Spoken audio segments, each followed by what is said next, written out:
তো এটা ছিল নীল পুজোর দিনে সকালবেলা।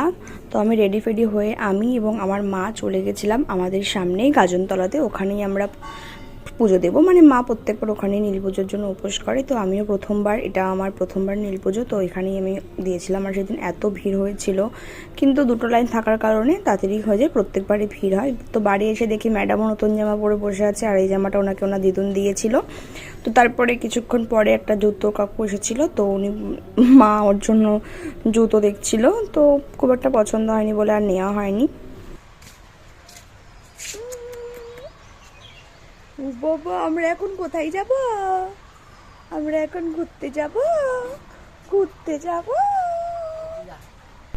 তো এটা ছিল তার পরের দিনের বিকেলবেলা। আমি, মা আর আমার মেয়ে চলে গেছিলাম রোজকার মতোই ঘুরতে একটুখানি। তো এখানে দিদুন দাঁড়িয়ে গল্প করছে, দেখুন ম্যাডাম দেখছে দিদুন আসছে না কেন। তারপর ওনাকে একটু প্রথমেই দোল খাওয়াতে হবে, কারণ দোল না খাওয়ালে ওনার একদম ভালো লাগে না। মাঠে আসা মানে ওনাকে দোল না খাওয়াতেই হবে।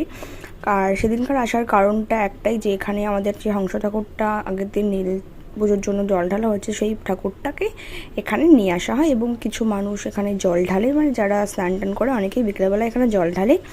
তো এখানকার ঠাকুরটা দেখো কত লোকজন জমা হয়ে গেছে। তো ঠাকুরটাকে এখানে আনা হলো, তারপর একদম যে যেরকমভাবে পাচ্ছিল জল দিচ্ছিল বাবার মাথায়। ওখানে যে ছেলেগুলো থাকে ঠাকুরকে নিয়ে আসে, ওরাই আর কি হেল্প করে ঠাকুরকে আর সবাইকে জল ছিটিয়ে দেয়, সবার মাথায় গিয়ে পড়ে। আমার মাথায় এসেও পড়েছিল।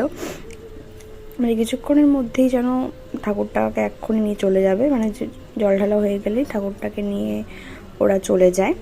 আর আমি শুধু ভাবছিলাম যে এইটুকু জায়গার মধ্যেই এত লোকজন কোত্থেকে চলে এলো, মানে পুরো পাড়াটা চলে এসেছে এই ঠাকুর দর্শন করতে।